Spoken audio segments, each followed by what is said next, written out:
and there will be sanctions to the revenue agencies where they fail to meet them. The other areas that the minister highlighted also were in the area of salaries. The salaries have been paid so far 100%, and the releases for the capital projects as at December 21st was 995 billion naira. Debts also were highlighted, and said federal government has serviced its debts 100%.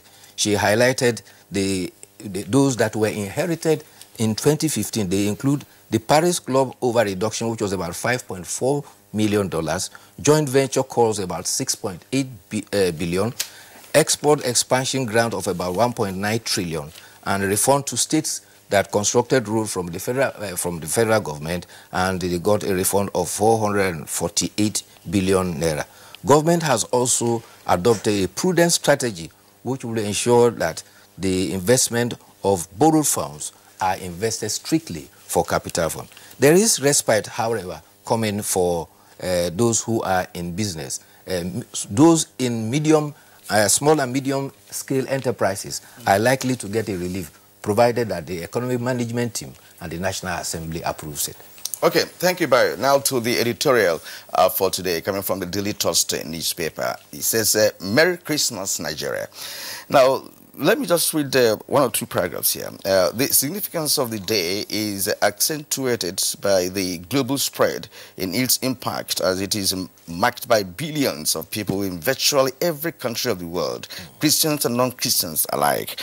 And now, as Nigerians ruminate on the issues of 2018 in the face of the joy of Christmas, it is time to celebrate the love of God among men.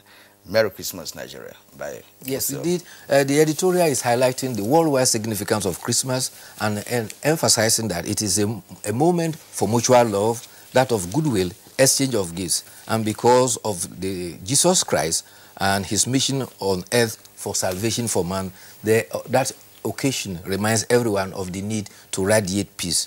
He said people should love one another and be very generous, and particularly warn about two challenges that the nation is facing, that of 2019 general elections, as well as various challenges about violence. He said it is time to celebrate with love among men and let love radiate throughout the land. And what I've just said, reminded me of what happened yesterday at the Church of Nativity in West Bank, in Palestine, when yesterday there was a huge celebration, mass celebration, attended by diplomats, people, tourists from different parts of the world, including Muslims,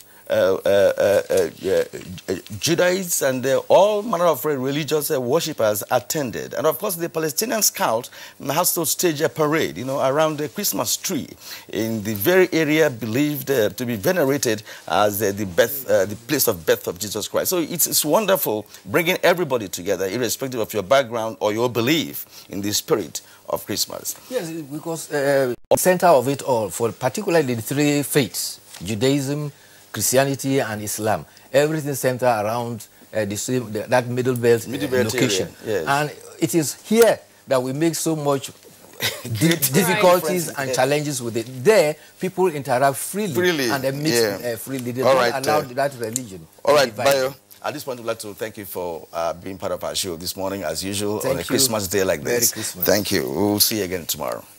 Don't forget the turkey. No, all right, now. When the program is over. All right, we'll take a short break now. When we return, we will really delve into the nitty-gritty of our conversation for this Christmas day. Hate speech is not a joke. It incites genocide and crimes against humanity. Most of Africa's civil wars are caused by hate speech from one tribe against another. We don't want it here. The Nigerian government stands firm against hate speech. Under no conditions whatsoever should we tolerate or excuse or justify hate speech or hateful conduct of any kind, especially where such is illegal. There is no doubt that the resurgent push for separatism, as well as the rising cases of ethnic and religious disharmony, are all traceable to the growing phenomenon of hate speech. One nation bound in freedom.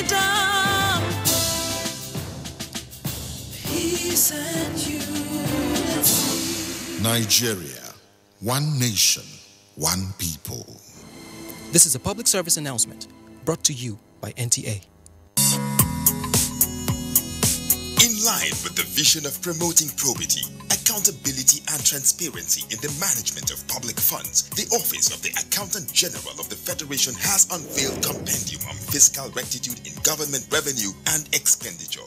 The Treasury Journal that we've recently launched dwells largely on the operations of the Treasury, and in particular, the reform initiatives that we drive as the Treasury, namely the Treasury Single Account, the IPSAS implementation, the IPPS, and a host of others. Very incisive and educating. Grab a copy of the Treasury Journal from your vendor and get abreast with financial transactions such as monthly allocations within the federal, states, and local governments, Buhari's transformation policy on the Treasury, inroads to IGR, and many more mixed grilling stories. Remember, the Treasury Journal is a dependable ally for researchers, financial institutions, the academia, and policymakers. Treasury Journal, a fiscal rectitude in managing public funds. These days, people get their news and information from more media sources than ever before. Some of the news and information given are fake, unverified, doctored, and manufactured to create confusion, stir disaffection, and cause disunity. Before you believe or share any news, ask yourself, is this real? Is it from a credible source? Is it verified or verifiable? Fake news is dangerous, whether you do it for fun or for political gains. Real people can get hurt. Fake news, don't create it, don't spread it. This is a public service announcement from NTA. Team huddle. But we lost. Don't be tired, guys. This isn't a loss. It's a practice for winning. Nothing makes a mother prouder than seeing her child growing up. But I know as he learns to lead, he'll face even more dirt, germs, and risk of illness. That's why in changing seasons, you need strong Dettol protection. Because Dettol protects from up to 100 illness-causing germs. Growing up needs Dettol Protect. You in the air-conditioned office with the itchy throat. Strepsils. Girl in the spotlight with the raspy throat. Strepsils. You in the pollution. It's you. Dry throat. Strepsils. Hello in the downpour with the scratchy throat. Take Strepsils. Strepsils, with its soothing medicinal ingredients, will heal the harm done to your throat from external factors. Strepsils. Strepsils. Strepsils, for a dry, itchy, raspy, scratchy throat. Cadbury Hot Chocolate 3-in-1. A delicious combination of rich cocoa and wholesome goodness of milk. Just add hot water to get an instant chocolatey treat that delights your senses.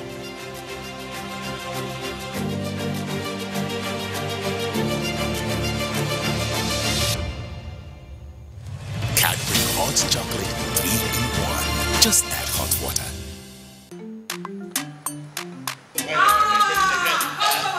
Madam.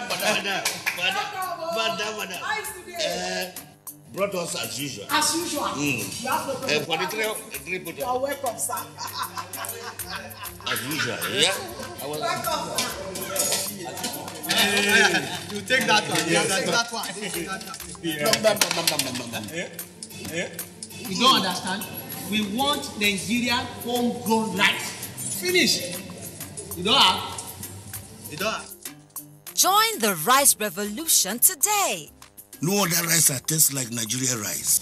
Are you sorry? That's the Nigerian rice we are talking about. Chocolate made in Nigerian rice. Healthy food. I'm going to bring Mrs. Mom to come to chocolate rice made in Nigeria here. And see how it are made. Correct. And how they are cook it. Correct. Homegrown rice are good for your health. It boosts our economy and give employment to our people. This message is brought to you by the Federal Ministry of Information and Culture.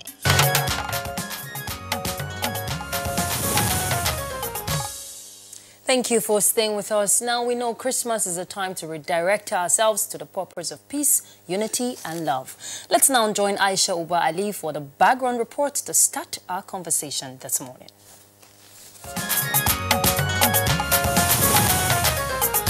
Christmas is celebrated by most Christians all over the world to mark the birth of Christ, believed to be the Savior of the world. A lot of significance is attached to this day because it preaches love, peace, joy, redemption, and forgiveness. It reminds Christians of the redemptive love shown by Jesus Christ and his life of sacrifice. The message of Christmas is that of peace, and peace is something every nation, including Nigeria, requires a lot of at the moment. The season presents a time for reflection on other ideals such as justice, reconciliation, selflessness, honesty, and diligence. As Christians mark Christmas, what is the underlying message for Nigeria in the face of religious and ethnic issues that many seek solution to help forge stronger bonds of unity and encourage peace? Guest on Good Morning Nigeria will take a look at these today.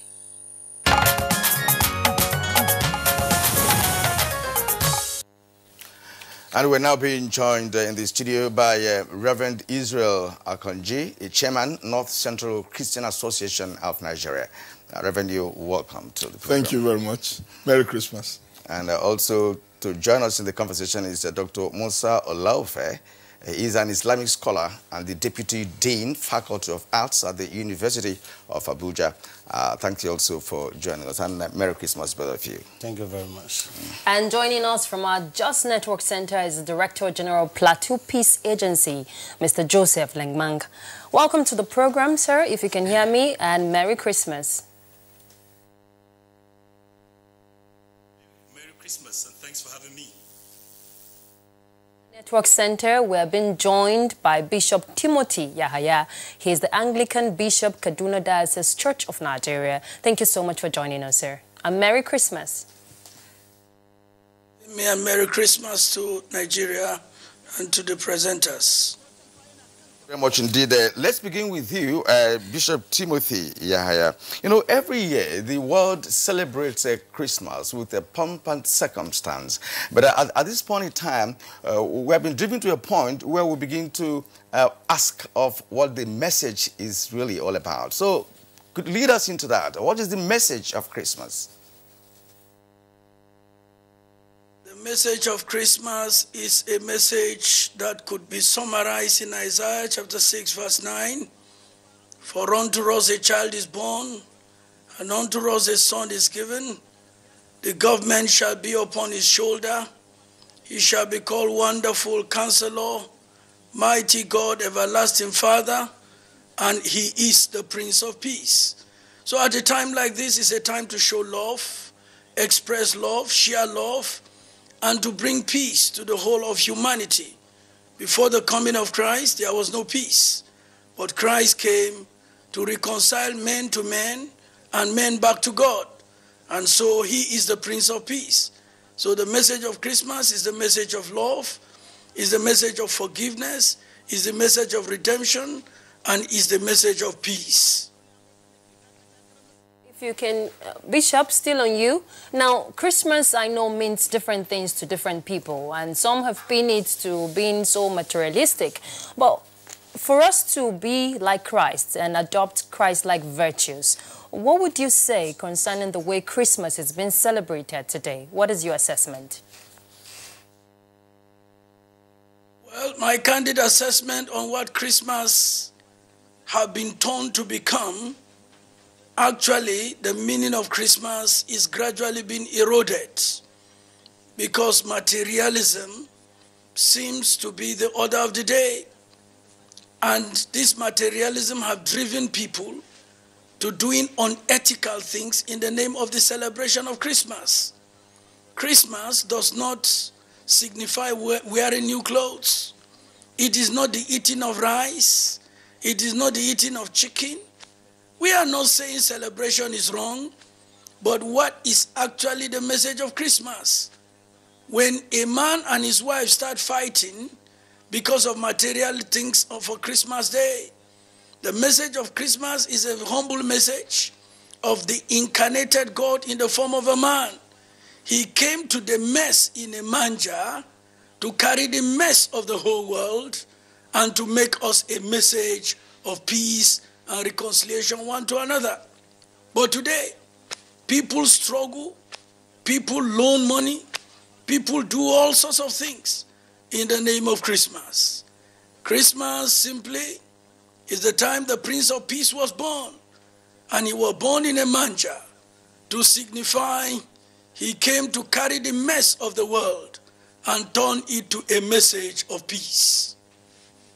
All right, Bishop, one more question to you for now, because we learn you'll be leaving us in a short while. But that will be, what is the role of the church in an effort to reverse the trend? Because, of course, that because it's a celebration that comes towards the end of the year, many people use that opportunity to engage in other social functions in their various communities. But what should be the role of the church in reversing the trend of the way and manner people value Christmas these days?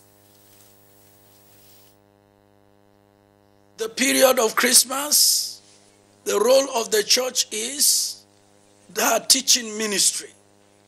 We should begin to teach people the virtues and the meaning of Christmas. The church have a calendar, and the Christmas period of reflection starts from the first Sunday in Advent. And we go through this for 4 weeks before Christmas. So what we are supposed to do is to call our followership, call our members to refocus on the centrality of what Christmas is all about. Teach them Christmas is the signal of the salvation of mankind. Teach them that Jesus himself was born in a lonely manger. And what does it teach us? It teaches us humility. Tell them Christmas is a time God stepped into the affairs of men to solve the problem of mankind and not to create problems for mankind. Christmas also is a time where we should teach how to love one another. And Christmas is a time for us to know the Prince of Peace came so that we have peace with ourselves, peace with our neighbors, and peace with God. Christmas is not a time for us to go about traveling helter-skelter, even when it is not convenient, buying things on credit, loaning money here and there, having crisis in family. No. The church should take her teaching ministry very seriously close to Christmas. And I believe that when we take this teaching ministry very seriously, and our followers understand the essence of Christmas, definitely our followers will follow the teaching. As in John chapter 14, verse 27, he said, "Peace I leave with you, my peace I give unto you. Let your hearts not be troubled." And when we teach this, people will realize that he came to give us peace.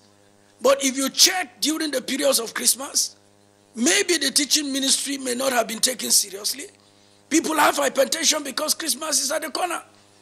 People are confused in homes because Christmas is at the corner. People are sad because Christmas is at the corner. This is a time for a joyous celebration, for the signal of the hope of glory, for the signal of the salvation and redemption of mankind, and the time peace came to this world. Because we lost that peace in Genesis chapter 3, when Adam and Eve fell in the garden. And therefore, in the evangelion, or the good news, that is in Genesis chapter 3, verse 18, it said the seed of the woman is coming. And that seed of the woman is Jesus Christ himself, who came and signaled hope and restored peace between God and man, man with himself, and man with his neighbor, and man in his family. I think if this teaching ministry is taken very seriously, it will reduce the tension, it will reduce the things that are not Christmas, that are being celebrated as if they are Christmas. So for me, the church should go back to our teaching ministry, and this will really help the church at a time like this. Very much, Bishop Yaya from our Kaduna Network Center. We'll get back to you very shortly. But let's come to Abuja now. Reverend Akonji, you've heard what Bishop Yaya said on the what Christmas is all about. Now, Christ, they said, is the Prince of Peace, according to the Holy Book. And Christmas is a time that brings hope, love, peace, sacrifice. Love begets sacrifice. But are we, if you look at churches today and the way Christmas is celebrated, are we imbibing the virtues of Christ-like? Well, thank you very much. The bishop has said a lot about what we need to correct concerning the celebration of Christmas. It is an ongoing thing. It is an annual thing. We do not leave it to the people to have had the full understanding of what Christmas celebration is. So every year we come back again with teachings on the significance of Christmas, which he has mentioned, which is the celebration of God's love towards mankind by sending Jesus Christ to the world. And he was born in Bethlehem as a child conceived of the Holy Spirit by Mary. And so the one to be born, as was told to Mary, shall be called the Son of God. And he came into the world in order to reconcile man with God. That's the purpose of God. God was in Christ reconciling the world to himself. God was showing love to mankind. Now, God did not come into man's affairs because man had done things right.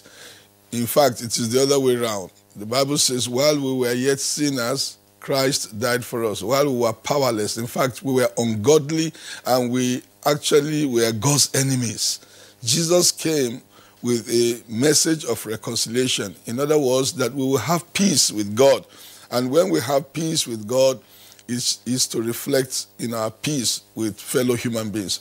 So definitely there are a lot of things to correct. But like the bishop himself said, we are not ruling out celebration completely. We are not saying we should not celebrate. We are not saying we should not travel and meet with families, because these are some of the things that happen during Christmas.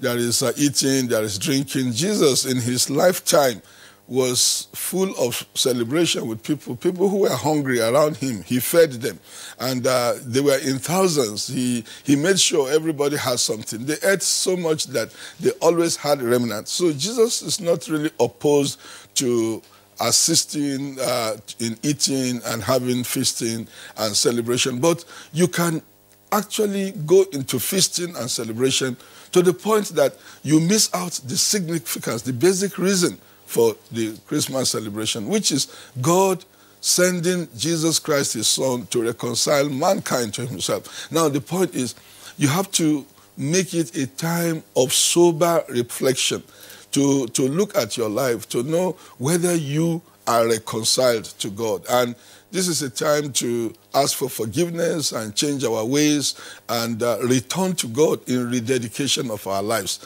And the evidence that you are really connected back to God is in the way you show love to mankind, your fellow man. And that means that God sent Jesus to come and help us, and we become agents of helping other people in various needs. So like he said, there is a lot of teaching to be done, but not just teaching. There are a lot of examples to demonstrate, even as a church. The Bible says, God so loved the world that he gave. So God didn't just love and fold his hands. Love is not inaction. Love means action. And the church can go ahead to show love, demonstrate love, and make members of the church know what Christmas is. Of course, we have orphanages, we have IDP camps, we have people in hospitals, we have people at the various margins of life.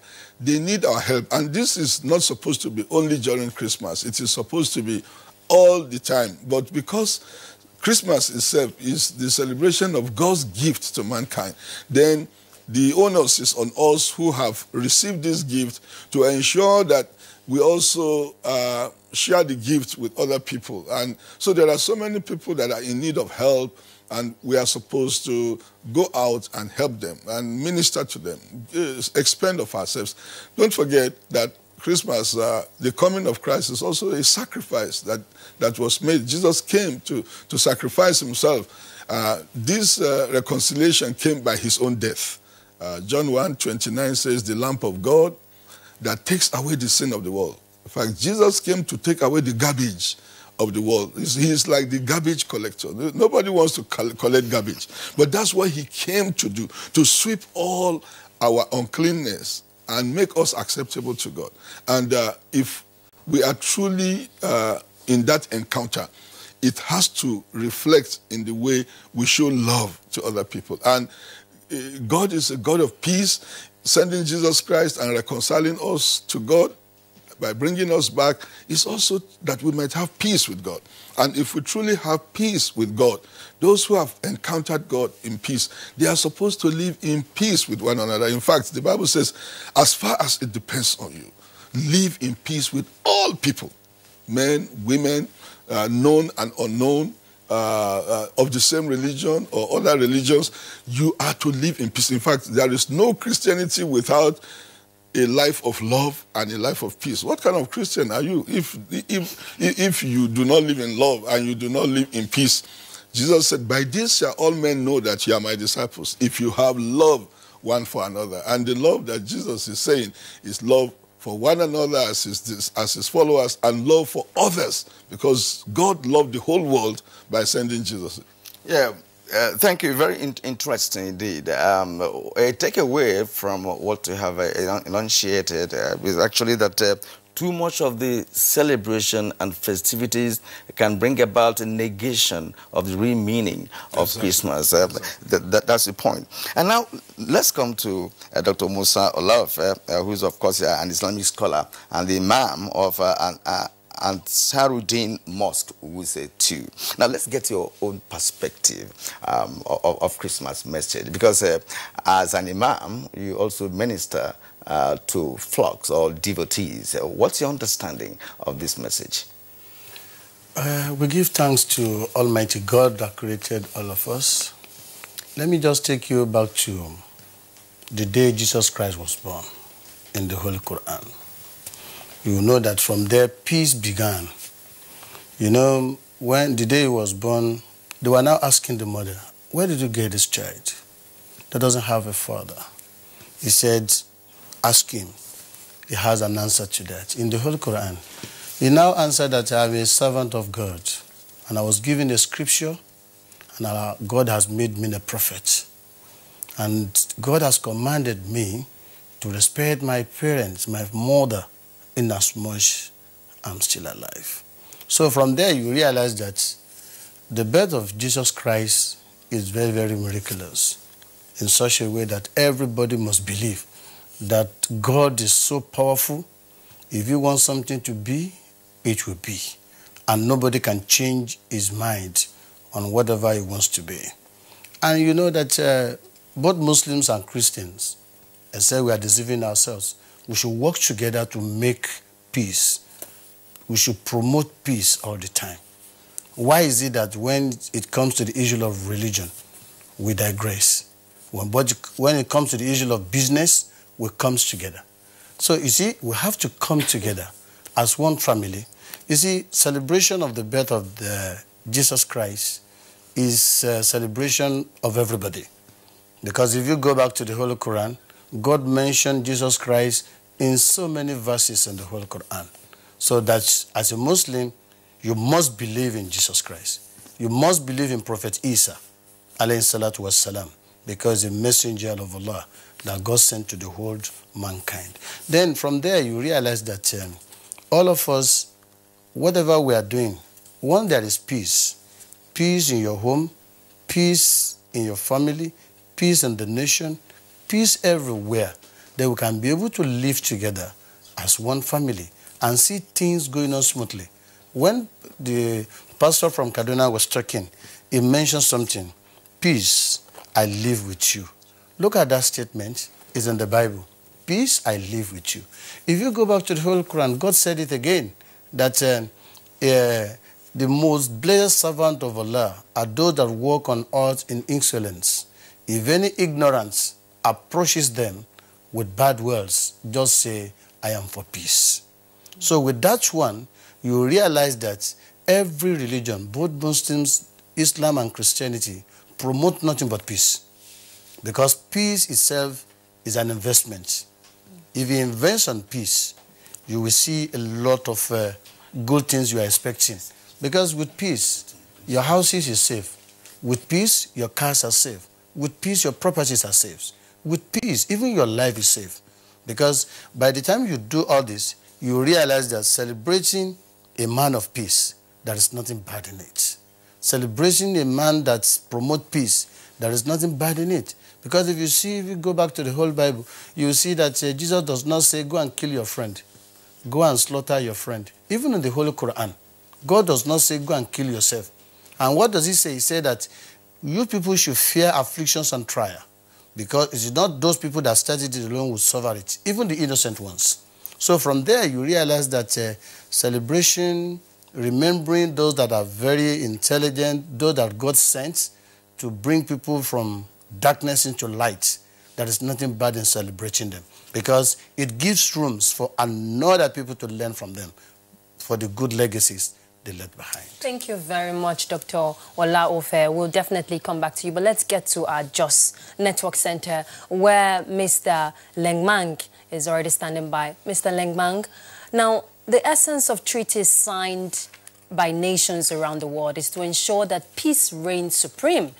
Now, Christ is the Prince of Peace, and Christmas brings the message of peace and hope and love.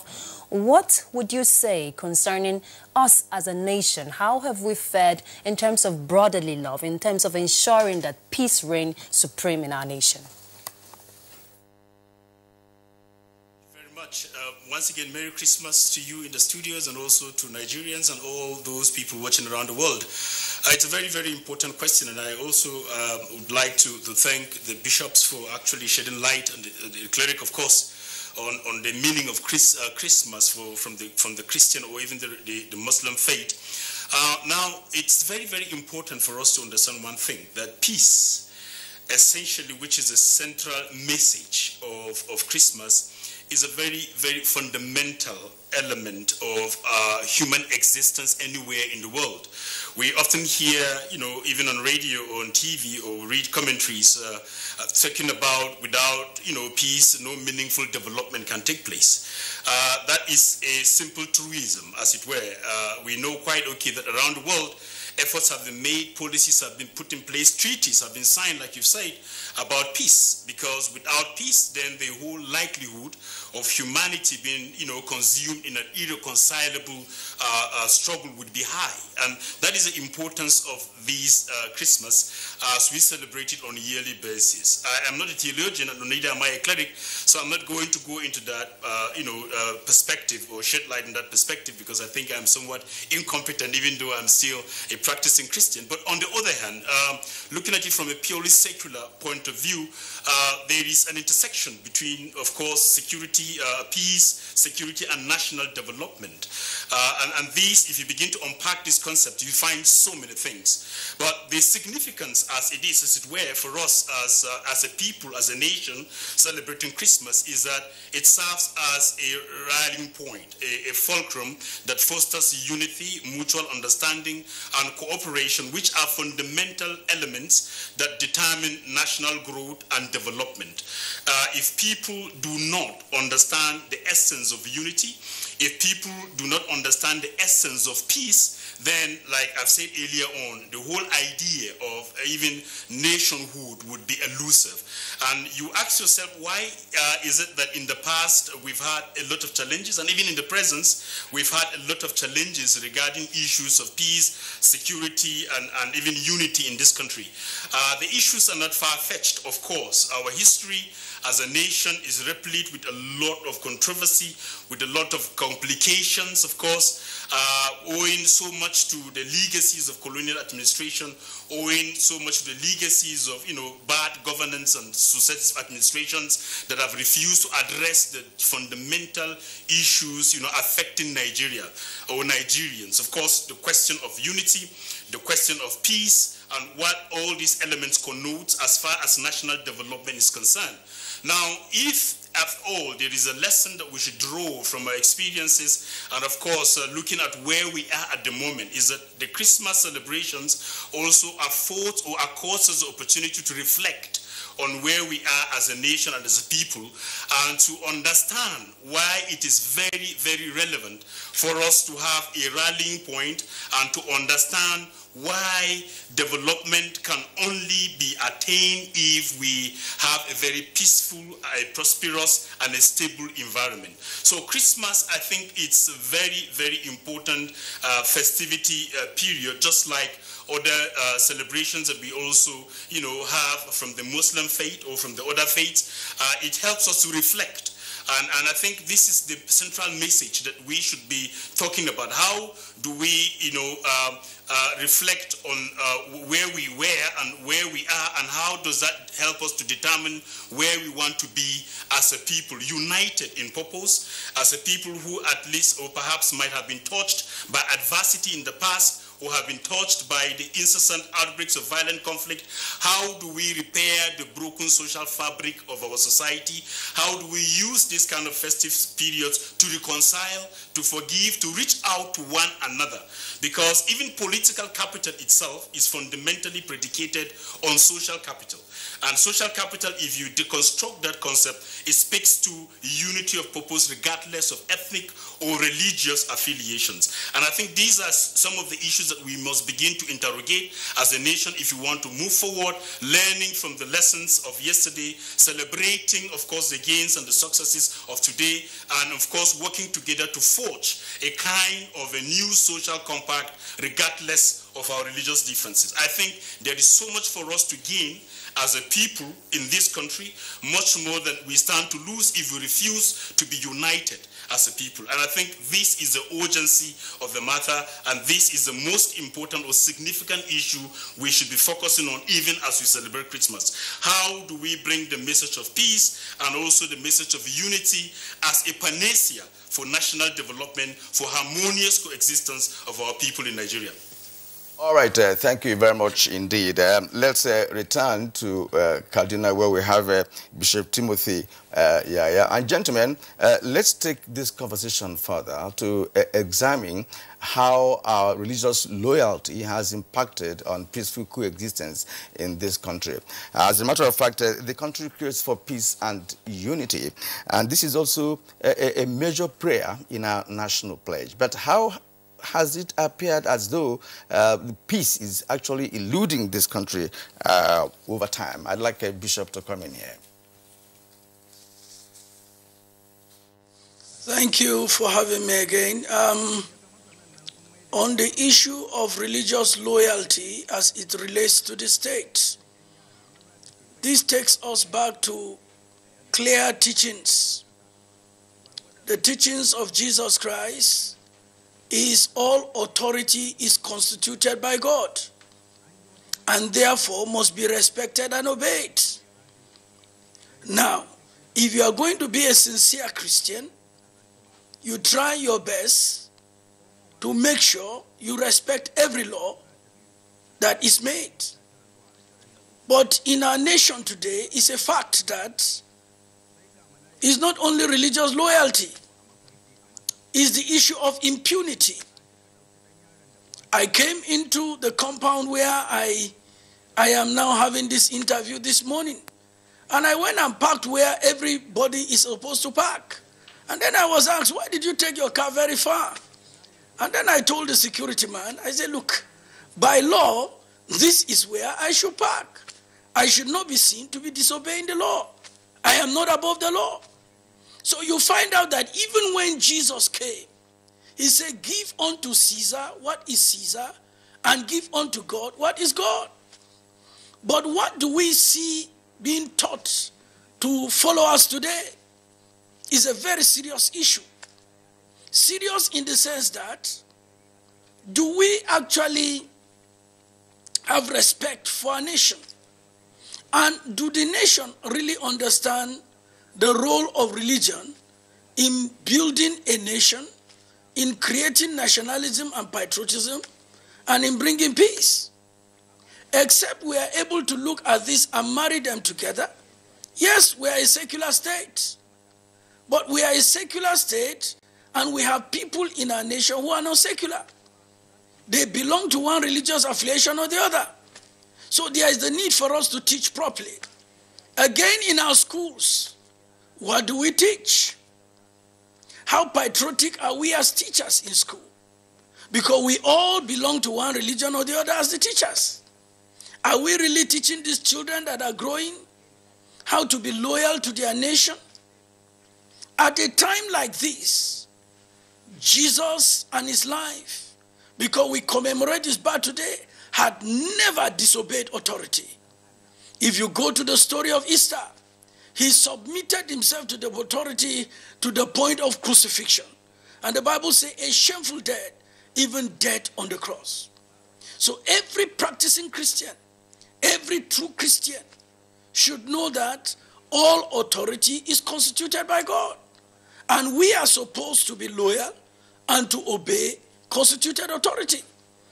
If we do otherwise or we teach otherwise, we are actually not practicing Christianity. And we are actually not teaching the tenets of Christianity. So today, our loyalty to God must be sacrosanct. That one, there's no doubt about it. But our loyalty to our nation and to authority must be very clear. And we must be seen to be law-abiding citizens. If Jesus was a law-abiding citizen, every Christian is supposed to be a law-abiding citizen. We don't choose which law to obey and which law to disobey. No. As Christians, Jesus submitted. When they asked him to pay tax, he paid his tax. Do Christians pay their tax sincerely today without being chased by the tax agency? Do we declare our tax? Do we pay properly? Do we do the right thing? Do we dodge tax payment? When you see a police post or a police checkpoint, do you obey the people there? Do you obey road safety? These are simple issues we should talk to ourselves. Everybody must contribute to the good of this nation. And if everybody is loyal to the authorities and to the law of the land, it can bring harmonious existence. It can bring the needed peace. It can make everybody to feel he belongs. But when other people are breaking the law and other people are keeping the law, it creates acrimony. So at this time we celebrate Jesus. If Jesus was a law-abiding citizen in the government of Palestine, we need to be the same. All right, thank you very much, Bishop Yahaya from our Kaduna Network Center. Let's come to Abuja now. Reverend Akonji, from what Bishop Yahaya is saying, yes, nation building is a gradual and a collective responsibility. And Nigeria is a multi-religious, multi-ethnic society. Now, when did we get to a point where we're negotiating peace? How can we look beyond these indifferences and let the peace that we're seeking for thrive? Well, thank you very much. Everyone who is probably 50 years and above in Nigeria, we know that these experiences we're having today, these were not the kind of experiences we used to have in the days of our fathers when people went to school and you found Christians and Muslims, they moved together, they ate together, they trusted themselves. But along the line, we must say that a number of factors came to contribute to bringing us to this estrangement which we have been having with one another. So the truth of it is that, like the bishop said, every step to correct this lack of reconciliation has to be personal, family, individual, and we don't have to wait for big things to happen.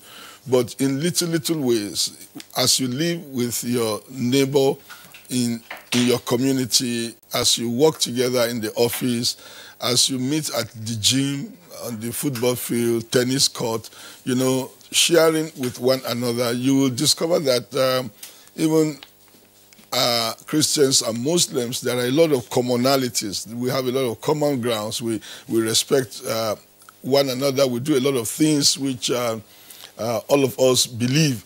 are quite essential. So I strongly believe that it is little by little that we'll achieve it, but it should be at all levels.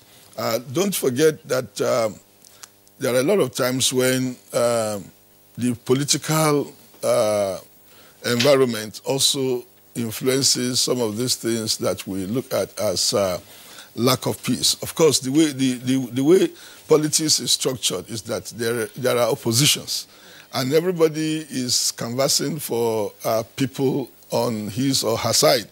And sometimes religion can be brought in, you know, just to bring about having more people on one side, and the sentiment can actually bring resentment and bring a lot of problems. So I always say this, that in Nigeria, for instance, if Imam has done something very good, I should not wait for a fellow Muslim of his to be the one to praise him for doing what is good.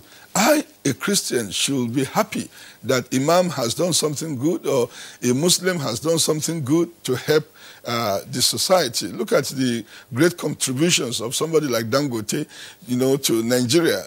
Many people are employed, irrespective of religion. All that he is doing is building the nation. And there are several individuals like that. So, I mean, we should celebrate them and thank God for them. And if a Christian too does what is right, it shouldn't be another Christian that should celebrate him. A Muslim can speak about, yeah, see what this man has done. We're happy about this.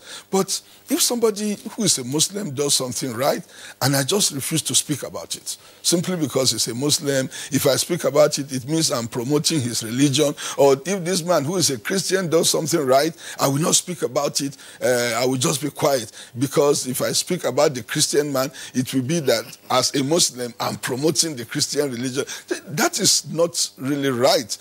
To bring harmony in Nigeria, we should celebrate the good things we see in one another. And when it comes to the other side too, if somebody has done something wrong and is a Christian, I shouldn't wait for the Muslim to be the one to blame that Christian. I should stand up and blame him and say, what you have done is not right. Also, if a Muslim does something wrong, a fellow Muslim should tell him, what you have done is wrong. You see, when we keep thinking that if I correct my fellow Christian, then they will say we are divided. Then they will say we are not one. We shouldn't correct ourselves. You see, that is also not good enough. In order to build this nation, what is right should be celebrated. What is wrong should be condemned from whoever. And if we do this, we will start discovering that we are working in unity and trying to really build a nation. All right, thank you indeed. Now, the need for peace has always been a focal point in all periods of history. And lack of that peace brings a divided society and may precipitate into wars and conflicts or misunderstandings. Now, let's look at this. Nigeria is a multi-ethnic nation, and the emotions are not limited by language or culture. But some people take emotions too far, you know, to the point of bringing about hate speech, provocative behavior, misunderstandings. You know, what would be your advice now? I am coming to Olaofe. What would be your advice to Nigerians? You know, in situations where, because of the social media, we transmit all manner of information, abusive words, and what have you. What would be your advice to them? Well, you see, hate speech has created a lot of problems to us in Nigeria. Because if you hate somebody, let it be within you. And then if you see that person, you can talk to that person to address it. So many things are happening on social media, even on dailies. For example, now the general election is on the way.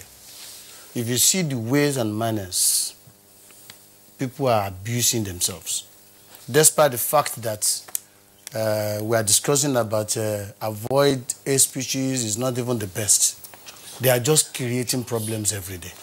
This one cannot do it. This one will do it better. This one is a failure. This one is progressive. This one is this and that. You know, even allow people to know what has happened in the past. So bringing that condemnation on a daily basis is what is aggravating all this crisis we are seeing today. Because when you say somebody is bad and you are condemning that person that is bad, Even God that created us, what did he say? Do not praise yourself. It is only me, God, that knows who is more sincere among every one of you. What about the people you see that say, okay, EFCC has arrested this one, they've already collected the houses of this one, did this and that. And these are the same people that you see them, that they will firstly come to you, even when they were taken to court, they will deny, they don't have all this. At the end of the day, so all these things will still be with them. Nigerians will be looking at them. These are the people who always talk that they have not done anything wrong. Look at what is happening. Hate speech has destroyed this nation. Not only today, ever before. Nigerians is the best country you can ever think of in the world. I've been to America, I've been to other countries. When they see us like this, they look at us as if we are not in existence. Not because of anything, we don't promote ourselves. Nigerians will condemn Nigerians. Nigerians will condemn ourselves. Even our family, we don't look at ourselves as the best. For example now, Pastor, our father here is a Christian, I'm a Muslim. This is not the first time we are meeting. And when we firstly met today, I was the first one that said, Dad, I know you very well. I introduced myself. That one, we've already introduced what we call peace to the nation, to ourselves, even before coming for this program. Why is it that people cannot stay together? You always look at the fault of your fellow human beings, and then you go back. If somebody is contesting for election now, you go back to his primary school. What has he done there? Secondary school, what has he done there? Has he ever stolen money? Has he ever done anything? Did he even participate in NYSC? Has he have any certificate problem? All these things, you just bring it just to divert the attentions of the masses. And then, the same time when you meet, you still greet. And majority of us, when you love somebody, let that person know that you love him. And when you hate somebody, why do you hate him? Because that does not say we should hate ourselves. We should talk to ourselves politely. Hate species has destroyed a lot of things in Nigeria. General election is coming. My advice for the youth is that don't allow anybody to use you, because you have only one life. The existence is one. Once it's gone, and that is the end. So if you allow that hate species, because of little money they will give to you, and you forget about your own future, then you are killing yourself gradually. Any youth who look at himself, you are a graduate, you don't have a job, you are a graduate, you don't have anything, then you listen to the species of others that this one is bad, this one is good. At the end of the day, you put yourself in trouble. Yeah. So what will be the solution? All right, thank you very much, Dr. Olaofe. You've made strong points there. And one thing I would take out is has to do with family values. Let's get to Jos Network Center, where Mr. Lengmang is standing by. Mr. Lengmang, the place of family values is critical, because if you have to set the foundation right, then it must start from, from childhood. Reverend Akonji mentioned how 50 people who are above 50, this was not the practice in their time. There was unity, there was love and cohesion. Now, where is the place of family values in promoting peace in our nation today?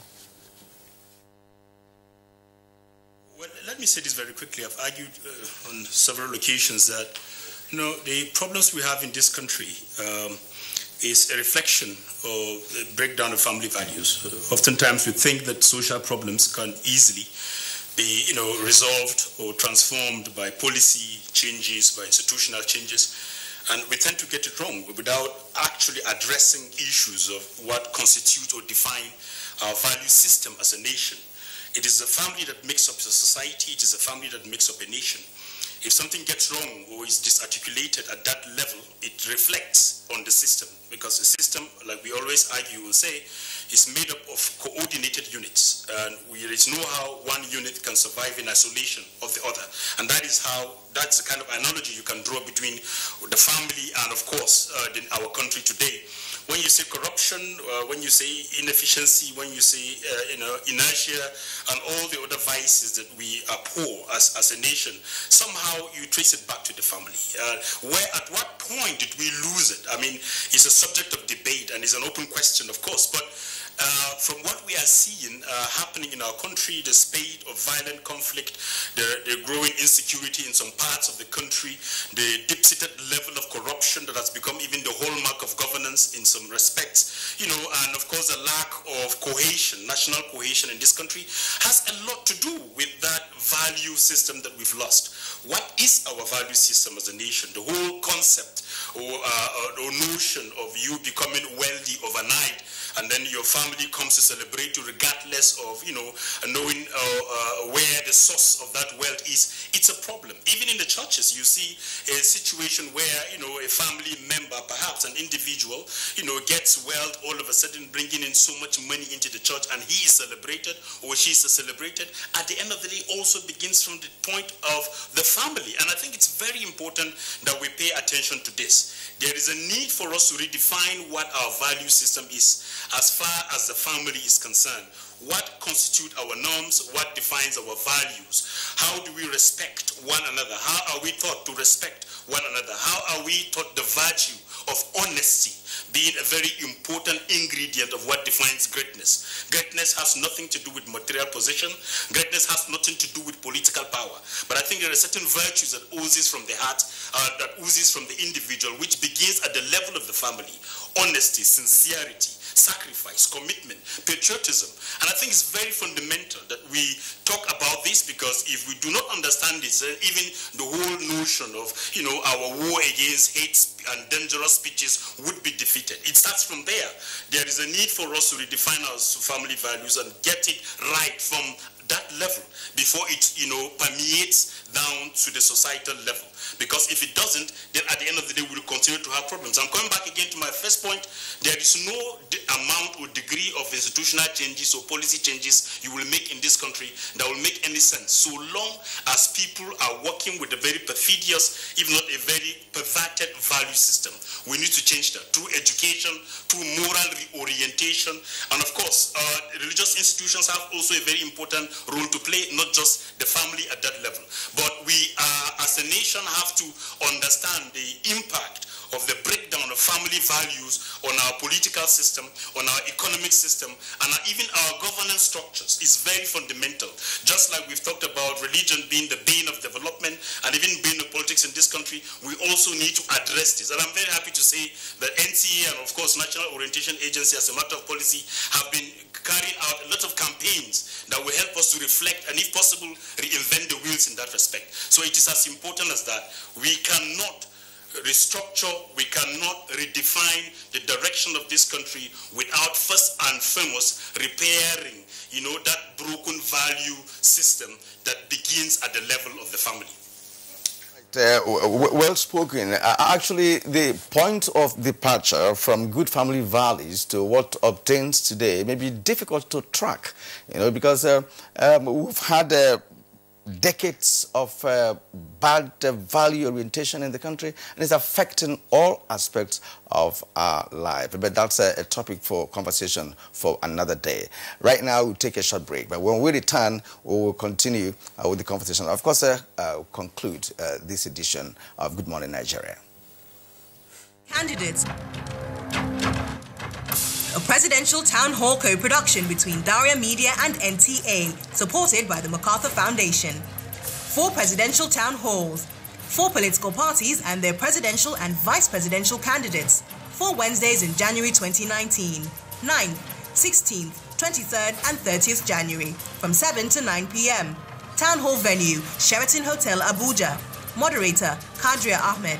The candidates will be broadcast live on NTA and other partner TV and radio stations, as well as streamed online on NTA and DTV.media. If you are over 18 and want to be part of the audience, apply online at daria.media or use the hashtag NGTheCandidates, or participate online using the hashtag NGTheCandidates.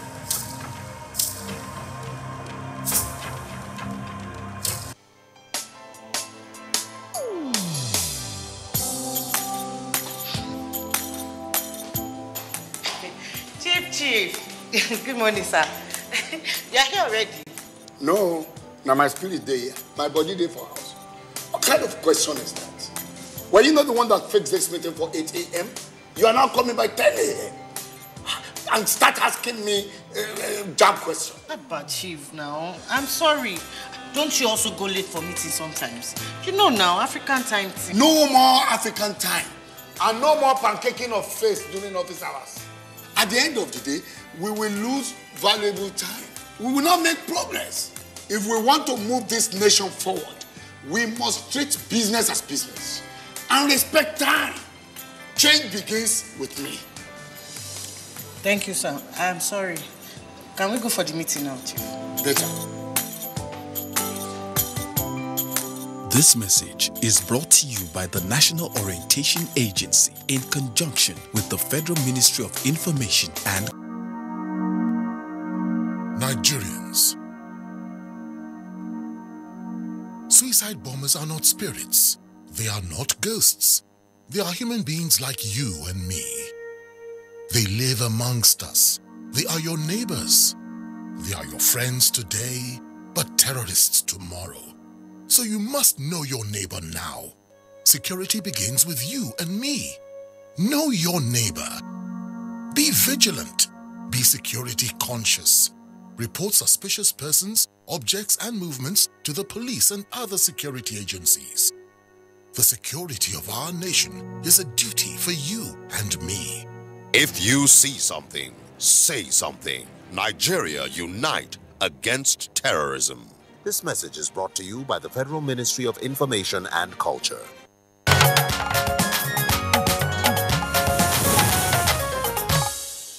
Good to have you back. You're still watching Good Morning Nigeria on the network service of the NTA. And we've been talking about Christmas, the message of peace. Now, we have some tweets coming, so we'll quickly take these tweets before we continue the conversation with our guest. Kieran, you want to start? No, go ahead. Okay.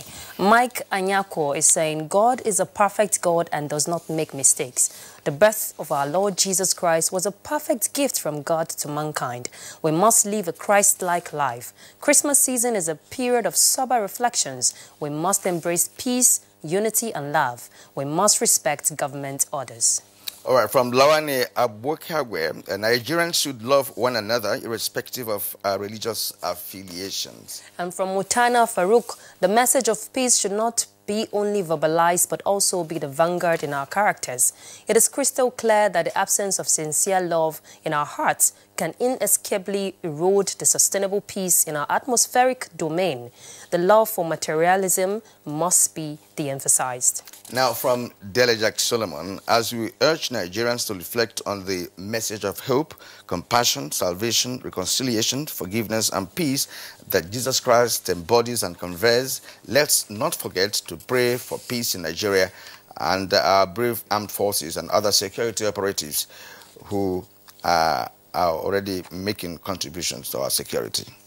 And from Festus Akimboyewa, as we remember and reflect on the birth of Jesus, which is the central message of Christmas, let us know that there is hope for Nigeria, regardless of the tough times we are facing. Let the senseless killings of innocent people be replaced with kindness. And those are the tweets we have for now. Thank you so much for sending in your messages. But let's get to our Kaduna Network Center where Bishop Yaya is. And Bishop, if we're talking peace, if we're talking true peace and tranquility to thrive in a nation like Nigeria, there must be attitudinal change. Now, what would be your message, your final message on peace for today's conversation? Well, my final message of peace on this Christmas day can be gotten from Ephesians chapter 2, verse 14. He himself is our peace. If we have Jesus in our lives, the one whom we celebrate his birth, we will indeed have peace. There is no doubt about it. Our attitudinal change, we should begin to be law-abiding. We should be seen in this country to be fair, to be just to all. When there is fairness and justice to all, there will be peace in our society. If we must have peace in our society, nobody, no individual, no race must be a sacred cow. Everybody must be equal before the law. And I say upholding the rule of law will help us to also have peace. So long as we uphold the rule of law and everybody sees the rule of law being applied, I believe it will help us to have peace. There is the need for a reorientation. Let us tell ourselves, we want a Nigeria of peace. Are we happy with what is going on? Instead of going forward, we find ourselves either marking time or going backwards. So there is the need for us as Nigerians to know that the personality that we celebrate today in 2 Thessalonians chapter 3 verse 16 say he is the Lord of peace. And if he is the Lord of peace and we celebrate him today, we must be able to give peace one to another. Look at his teaching in the Bible. He said, love your neighbor as yourself. And when he went teaching about enemies, he said, love your enemies.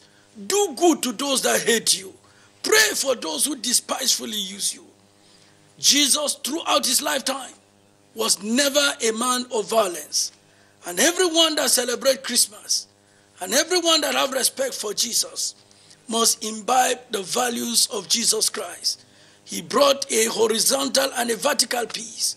Peace between man and God, peace between man and himself, peace between man and his neighbor. So at a time like this, we must tell ourselves the truth. Not just speaking what we want the society to hear, but internalize, practice, be seen to be agents of peace. If every Nigerian decide to be an agent of peace today, our conflicts will be over, our wars will be over, our travails will be over, our pain will be over.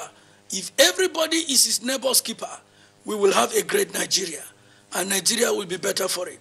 So I say Merry Christmas to all of us, and let us imbibe the values of peace, with which this nation will be the greatest nation on the face of the earth. Because what God have endowed us with in this nation, I have never seen a nation so endowed and so blessed like this country. The brains, the human capital we have in this nation alone is enough. But look at the material endowment. This nation, we must imbibe peace. And by that, we'll become the great nation we are supposed to be. Once more, Merry Christmas. Thank you. Merry Christmas to you too, Bishop. We've taken your time this Christmas Day. We want to appreciate your thoughts on this particular important topic on a day like this. Thank you. Merry Christmas. I will see you again on another platform. Thank you. Merry Christmas. All right, we return to our Abuja studios, and we have Reverend Israel Akonji here. So what would be your final thought on this? One school of thought, posited that when one feels angry, that it's better to count 1 to 10 before you decide on the proper actual response that will bring good. What will be telling Nigerians as you round off this program? Yes, thank you very much. Some of the matters raised on hate speech usually come from anger. And somebody has said anger is a word is one letter short of danger. If you put D in front of anger, you have danger. So every time you are angry, you know that you are very close to danger. And what you do next, you have to be very careful. The Bible says there is a time for everything, a time to speak and a time to be silent. And when you are silent, it doesn't mean you are foolish. When you are silent, your silence may be a way of ensuring peace. Your silence may be a way of teaching others how to behave. And I would say that in anger, we should be careful what we say, and we should always calm down. You have to kind of beat your body, beat yourself, control yourself, match break on yourself. You want to say something, but remember that words are like eggs. When they break, you can hardly put the eggs, broken egg, together again. And no matter how much apologies you try to present, you cannot bring back all that you have said. So we should exercise restraint. But on the close, as we close celebrating Christmas, let's know that God found us as helpless people, and he came sending his son to come and help us. Jesus made a sacrifice in order that he will lift us out of our sinful ways and reconcile us to God. And we also should carry this message with us to be helpers of the helpless, to be ready to make sacrifices of our time, of our talents, of our monies, in order that others will be lifted up. There are many people in the society that are truly suffering, and they need our visitation, they need our assistance, they need our contribution. Whatever we can do, we should do. But I would say that the action, the demonstration of love begins with me. And it should extend from me to my family, from my family to the area of my influence, like the church, where people come every week of all categories, men, women, adults, children, educated, illiterate, all of them listen to the word, and it is regular. So I have great opportunities to continue to stress all these things as the way we should live in order that we'll have peace in our nation. Thank you very much, Reverend Akonji. And let's hear from you, Dr. Olao Ofe, as we round up. Sacrifice. Love begets sacrifice. The reason for the season is love. What is the place of sacrifice? What is your message to Nigerians on that? Well, there's a word of advice from the Holy Prophet Muhammad sallallahu alaihi wasallam when he said, "Love your neighbor, love yourself, and love your neighbor." Anybody that endangers his neighbor will never enter paradise. That shows we should live together as one family. We should see ourselves as the umbrella of unity. And look at what we normally say. If it is true, if you look at the national anthem or the national pledge of Nigeria, what do we say? I pledge to Nigeria, my country. To be faithful, are we faithful? To be loyal, are we loyal? So these are the things that we need to know, that if really we love Nigeria, we should find a way to make sure that Nigeria is always at peace. Because crisis can never solve any problem. If you go back to the history, the Mentasine problem, all this crisis, religious crisis, nothing comes out from it. It's totally ignorant. Ignorant in such a way that one does not take Bible away on the land, that one does not take Quran away on the land. But it is we that we are suffering. It is we that we are killing ourselves. It is we that we are endanger our life and the incoming generation. And that is why let's come together and speak with one voice. Unity. Awolowo, Nnamdi Azikiwe, Tafawa Balewa, Ahmadu Bello. Look at all of them. They came together as one family to make Nigeria great. They sacrificed a lot of things to make Nigeria what Nigeria is today. And look at when the independence came. Let's come together and make Nigeria one. They don't have houses everywhere. Aminu Kano doesn't have more than one house in Kano. And that one house now has been given to Bayero University. You have plenty houses in Nigeria. You have another one in America. You have in UK. You have everywhere. And then you come back to Nigeria and say that, well, I know that you people are suffering. I know what I can do for you. Sell those houses and give to the masses. All right. Thank you. Thank you, Dr. Olao. Thank you indeed. And well, let's return to Joseph Lemang for his final thoughts on this. You are of the Plateau State Peace Agency, and of course we've had a lot of conflicts in that area. Conflict is said to be senseless and of course accomplishes nothing but problems. Speak to conflict and how it can be avoided.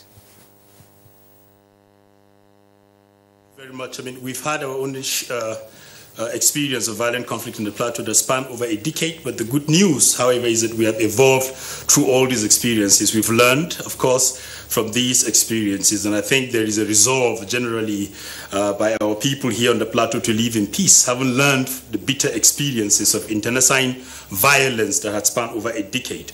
The legacies of the conflict still lives with us, and I think everyone, no one single individual or community is immune from the devastating consequences of these violent conflict that we've had.